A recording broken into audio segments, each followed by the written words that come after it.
The Phoenix Suns drop another one in disappointing fashion to the Los Angeles Clippers late at night on the road in Los Angeles. On today's episode of Locked On Suns, why are the fourth quarters not better now that the team is healthy?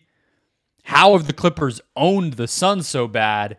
And where's the conversation headed with this team? We'll break it all down. Let's go. You are Locked On Suns, your daily Phoenix Suns podcast. Part of the Locked On Podcast Network, your team every day.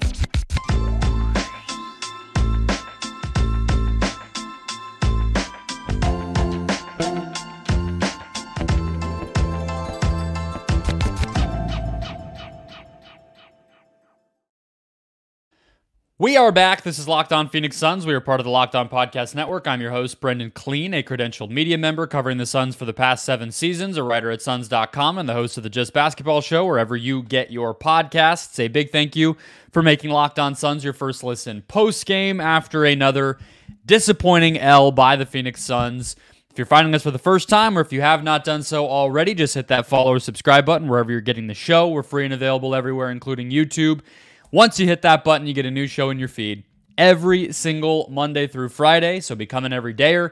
Get locked onto the Phoenix Suns right along with me all season long just by hitting that one simple button. Free shows every single day. The final score was 138-111. Joining us to break it all down is Brandon Dueñas, as he does every week. Today's show brought to you by the FanDuel Sportsbook.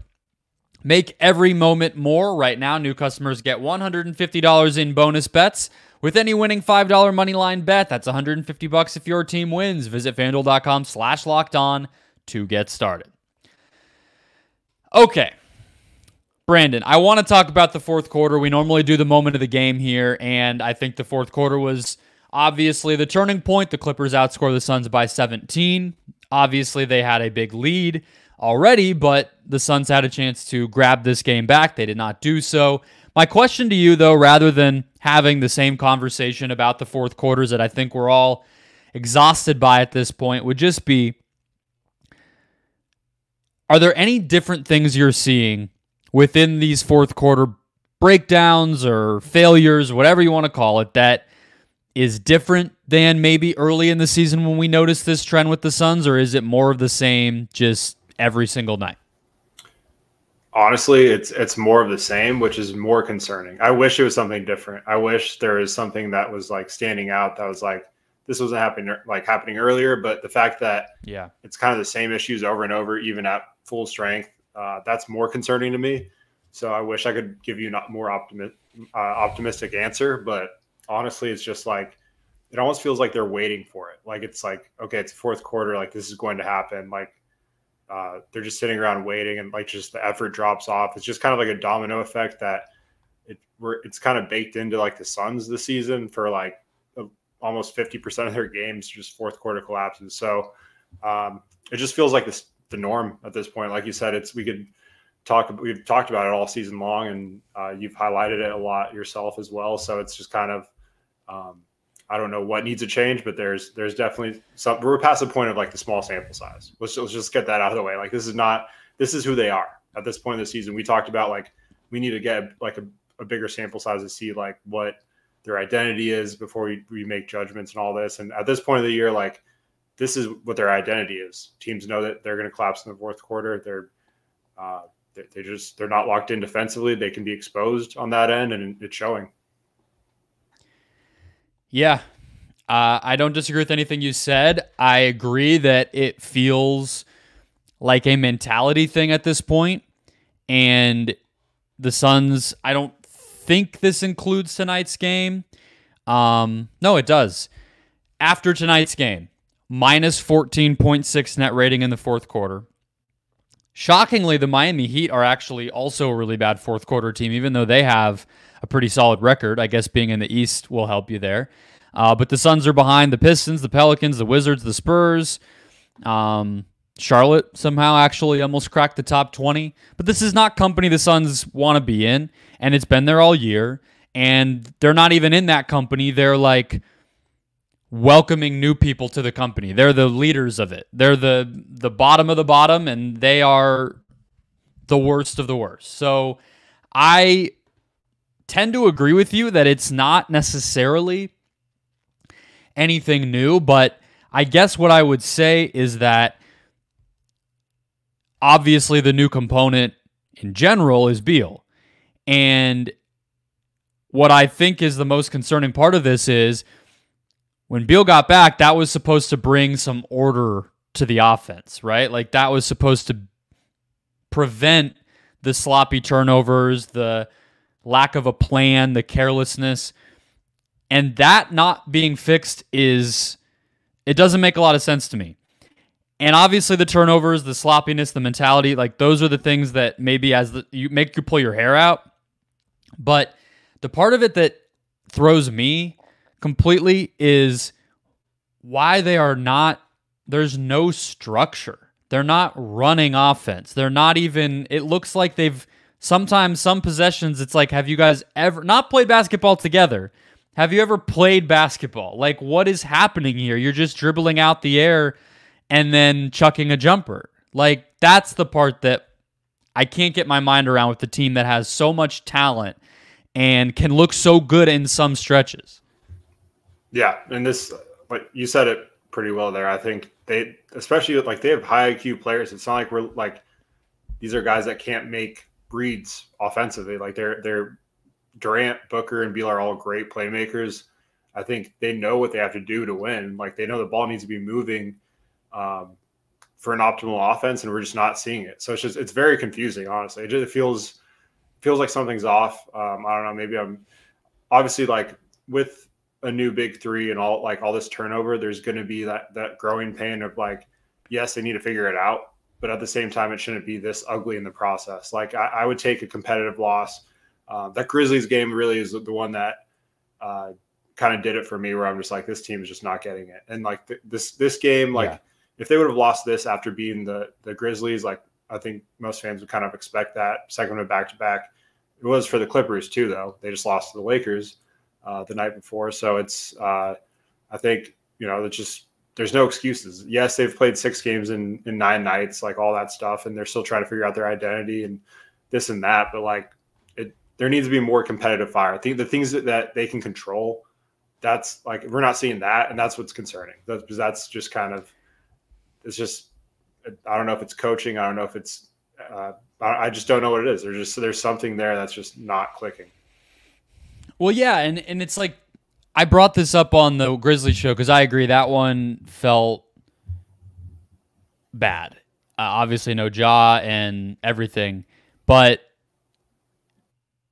the point that I made in that show was teams aren't even respecting the Suns right now. And that's been something you could feel since the Dallas series to me. It feels like the Mavs in that second round series just cracked something, and I don't think it's ever come back. But obviously the roster's new, so I don't really know what to say there, but it was certainly clear in that Memphis game, and I think it was true again tonight. And you saw like the parts of the game that I think kind of showed it were, the offensive rebounding in the second half, but especially I think when Westbrook came in a couple possessions and got stops against both Booker and KD. It's just like, make Westbrook look like what he is, which is a guy playing 15 minutes a night. You know what I mean? But players just seem to get this boost, honestly, from playing this team that should be the opposite. Like, this team should be so 100%. Talented and so scary that it's like teams are nervous to play the Suns, and it's the opposite right now. And I just like your point about kind of the pride of it all, I think is maybe the best place to land here, which is like, okay, they were down 10 heading into the fourth quarter. It is the second night of a back-to-back, 6 and 9 nights. The Clippers are playing great. Competitive loss would have been not probably acceptable to most fans, but at least understandable.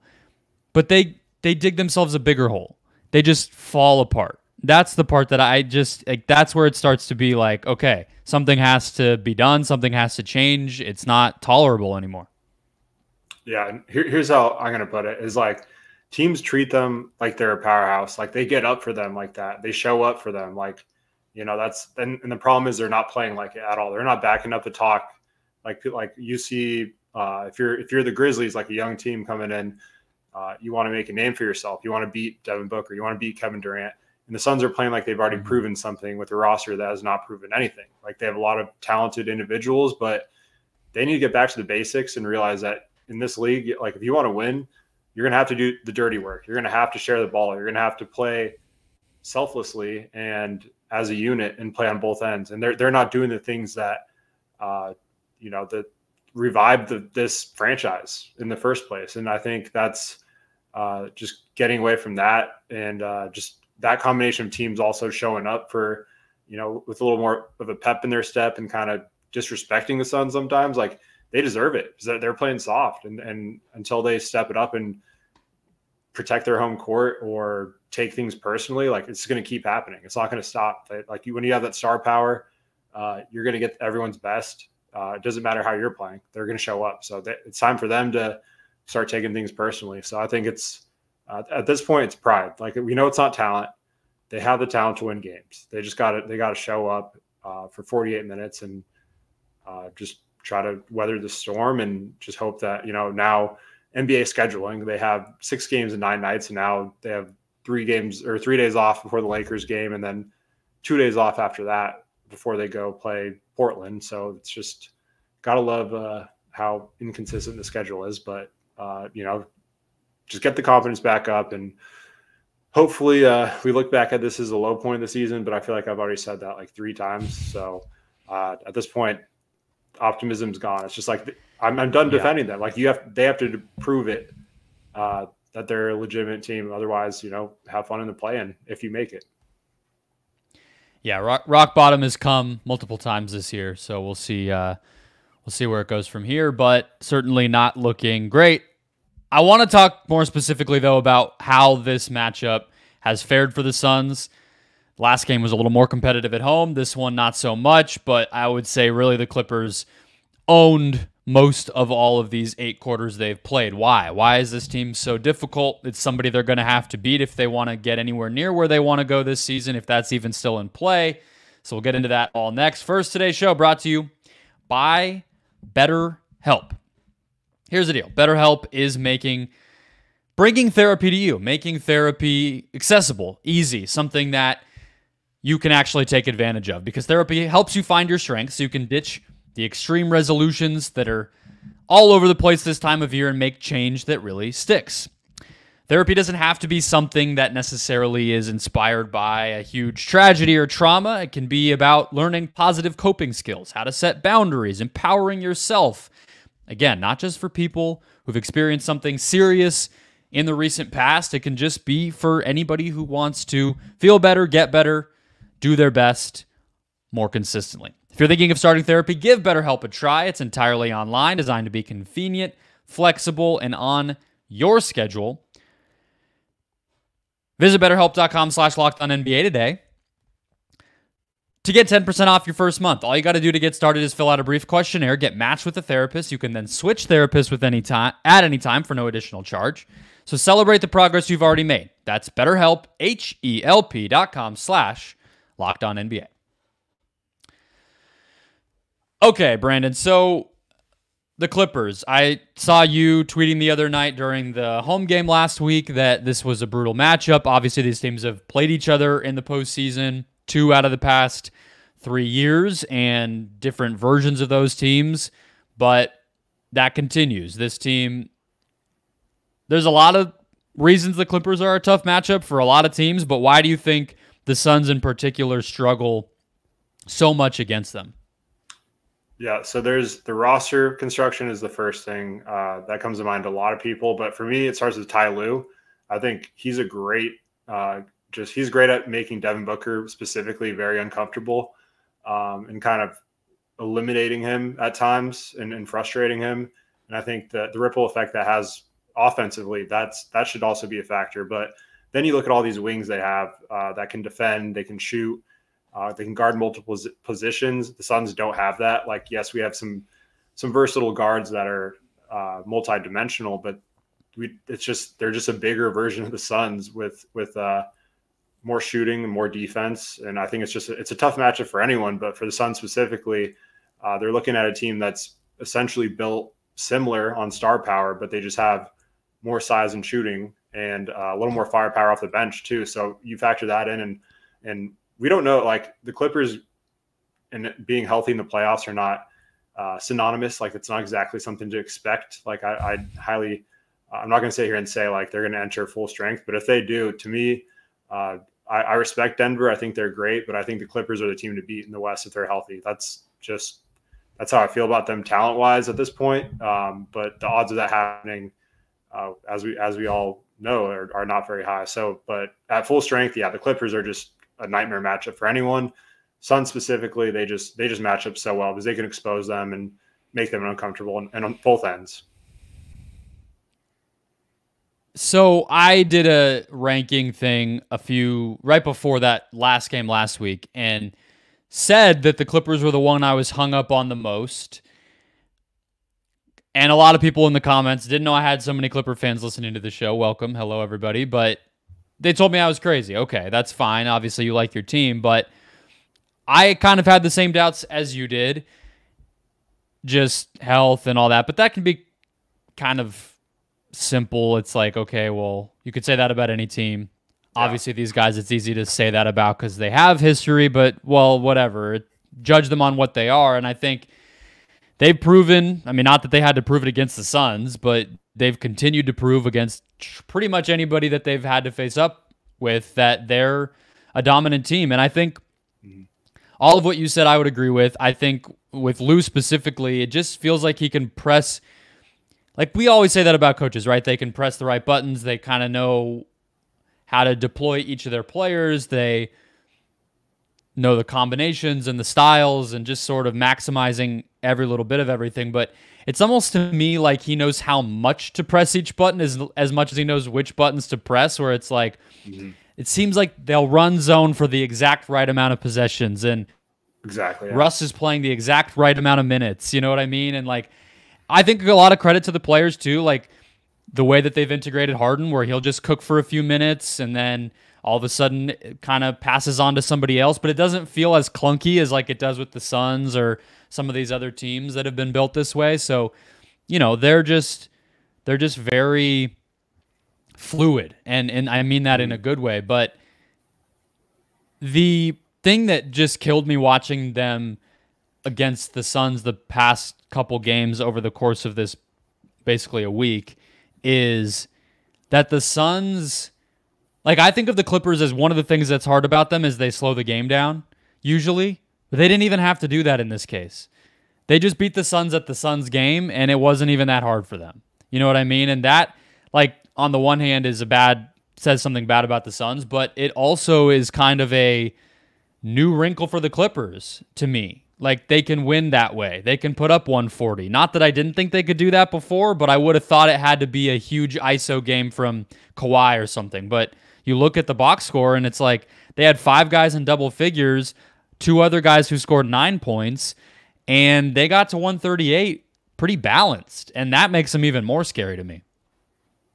Yeah, that combined with that first game specifically, like, I mean, obviously this game they had 30 points or 30 plus points in every quarter and had that massive fourth quarter. But the game before that, I thought the Suns played pretty good defense against them, especially on their closeouts, and they were just hitting everything. And that's just shows how dangerous they could be. Like you could play with high intensity defensively, but they just have so many.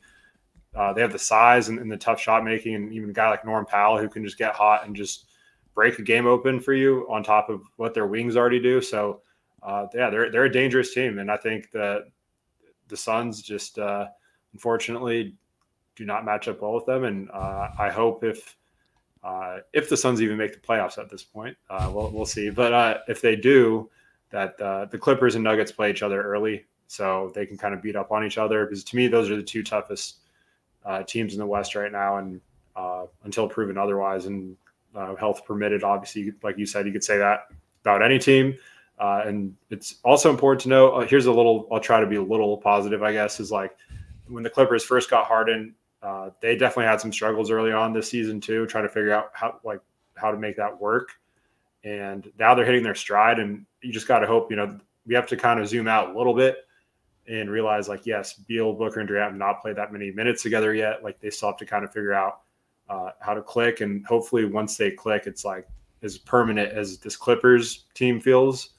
That's a big if, though. It's not just about those three. It's about the rest of the team and settling into roles and all that. So I still think there's hope in terms of, like, yes, they have to obviously have the talent. It's just now, can they figure it out and stay healthy? That's the main reason these injuries suck. It's not about the record. It's like these guys need to learn how to play off each other. Yeah, I mean, you mentioned with the depth too, right? Like, that's one of the things that you notice watching the Clippers the past really couple of years. I mean, both playoff series, I think you would have said this about them. One, I mean, obviously they spend, so it helps, but you get the benefit of building around two max salaried players for multiple years, because you can pay somebody with bird rights. You can bring in a minimum guy or a buyout guy who then stays on your team. And you see that. They're kind of a wing away. Like, they're playing Amir Coffey. They were playing Kobe Brown earlier in the year, but they pretty much have like 8 guys that are vets, that are legit contributors, whereas the Suns are trying to rely on young guys. But we'll see about the playoffs. But the Clippers had 62 points in the paint tonight and 45 points on threes. That's 107 just in the paint and from deep. You add in the free throws, and you're to 122, and that didn't include any mid-range jumpers.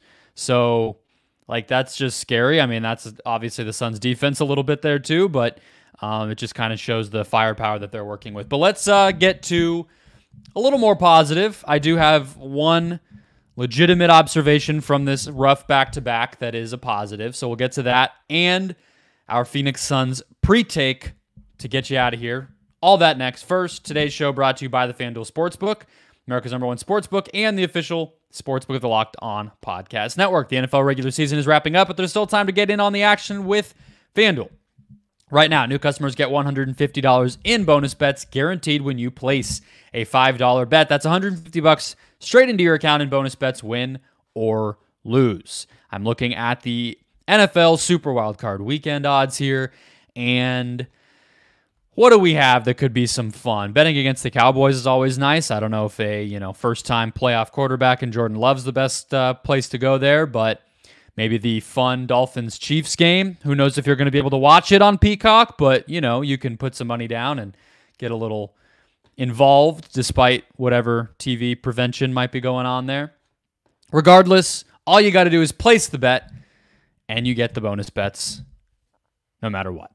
Same game parlays, new bets in the Explore tab, Parlay Hub, all sorts of fun stuff going on at FanDuel.com/LockedOn. Make your first bet a layup. FanDuel, official partner of the NFL and the NBA. All right, we're closing out the show. Brandon, I have a positive thing to piggyback off of yours. I think that the back-to-back we just saw, Grizzlies and Clippers, I felt like were pretty promising for Josh Okogie. I would actually, the Heat game is the one where he got to the line a bunch, so I'll include that one too. I'll say these 3 games. Because I think we're starting to see him get comfortable operating off the ball on offense without having to take a bunch of threes. And he feels a little more playable lately to me, even when the 3 ball's not going in, because it just feels like he kind of knows what he wants to do. Attack the closeout. Okay, there's a swarm of people at the basket. Can I get a foul called, get to the free throw line? Can I find an open teammate? Do I just touch pass it to the next guy immediately and not even stop the ball at all? It just feels like his processing of those decisions is better than I can remember in a Suns uniform, which probably means better than he's played with that in his career. And I think it can be sustainable because it's just decision making at the end of the day. Am I too optimistic about Jo here? Are you saying the same thing? What do you got for me?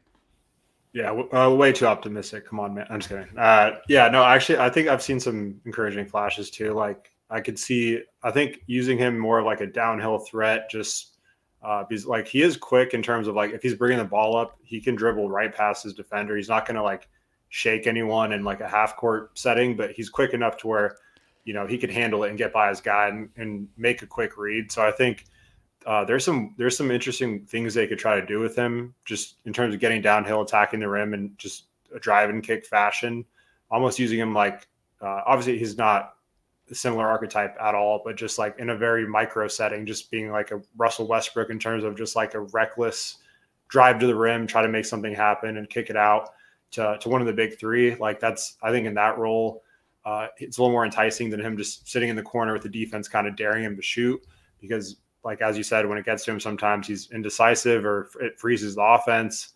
I'd rather have him just use him in a position where he's just attacking constantly and not even worried about shooting, really. Because his defense is really the only thing that's consistent on this team on that end at this point. So he will be a factor. He kind of has to be at this point, given how how disappointing the rest of these veteran minimum guys have been. But my positive, I guess, will just be Grayson Allen. Get him in 3-point contest ASAP. He's been, I don't know where they'd be without him at this point this season. So a couple bright spots there to kind of not make it completely doomsday here after this disappointing loss. Yeah, well, we're going to end it on doomsday, I think. But, I should have prefaced that was our young forward breakout watch, which has not had a lot of breaking out to be watching lately. But I wanted to ask you this, because I think Nasir Little, if he can get this knee thing right, is somebody that more and more I think could get traded. But my question for you is, how many players do you think Frank Vogel trusts on this roster right now? 5, maybe 6 at this point. I would say 6 is probably my confident answer. The starters and Gordon? Yes. Does he trust Nurk? That's about it. Yeah, that's why I kind of hesitated a little bit. Like, it depends on the game. And Gordon kind of depends on the game. I mean, tonight He wasn't great. Yeah. So there's, I don't know. Vogel has this rotation. It feels like it changes every night in terms of not only like just who he trusts, but who shows up too. So it's kind of it's a tough question. I'll say like 5 with like 5.5 with like Gordon and Nurkic kind of sharing. Yeah. It's like 4 and 2 halves or something. Like, yeah. I don't know. I was texting about that with a Suns fan friend, and I didn't even know my answer necessarily. But listen, let's close out with as soon as he goes down, everything just goes down the drain. So I don't know what to say. If he had been healthy, 2 W's. Okay, Phoenix Suns pre-take will close here. I just think, and we don't have to spend a ton of time on this because obviously if it does become the take, we will get to respond to it. But I think patience, to whatever extent any national NBA analyst type people had patience for this team, is wearing thin and close to being gone. I just don't think they're going to be taken seriously. I think that you're going to start to just see jokes and this type of thing was never going to work. The KD trade, the Beal trade, mistakes. And I know we all can argue with that, but if the end result is this, it's kind of hard to argue with the overall idea that this didn't work out. It's not over. I'm not trying to say that, but we know how these things go. And so I think Suns fans should be prepared for a heavy dose of doubt and negativity and questioning of kind of the whole organization in the next few days if they don't start to turn back toward the 5-1 stretch they had and beat some good teams and finally prove it. But this is sort of do or die time, at least for their reputation, and that lead to, trade decisions and all the rest. Yeah, there's going to be a lot of outside noise if this continues. They got very lucky that this loss happened the night of the national championship, and NFL playoffs are here, so there's going to be some distractions to kind of keep that at bay for now. I think it's not going to be as crazy on like the Stephen A stuff, like trade Durant or whatever. But like if this stuff's still happening once football season's done and we're getting closer to the trade deadline, it would not shock me if there's some stuff that comes out on the trade front, like big picture stuff and it's just a lot of noise that we'll have to block out because it's whatever. But yeah, right now, I don't think the Suns, you said there's going to be jokes and they shouldn't be taken seriously. And I don't think they deserve to be taken seriously at this point until they prove they should. So, it's not really like we've seen the media be unfair to, a lot of teams in the past, but I think if they start taking shots at the Suns, it's deserved at this point. I don't think there's going to be a lot of backlash even from Suns fans. Obviously, people will probably defend the trades and all that. And I still would. I think I would still take the shot. Anytime you trade for Durant, you do it. Beal, still on board with it. It doesn't mean it's a guarantee to work out. It's not over. It's February, or was it January? Sorry. But if things are still looking this poor in February, March, then I think the ship will start sinking a little bit more. So we'll just have to sit tight. Lakers on Thursday, perfect timing. Always great to play the team that your fan base hates the most on national TV right after 2 ugly losses. So that'll be the rest of the week, and we'll see how it goes. But thank you for joining us here, as you hopefully do every day. Just hit follow or subscribe if you haven't already. Get a new show in your feed Monday through Friday. Become an everyday or get locked onto the Suns right here with the show all season long. We will catch you guys tomorrow.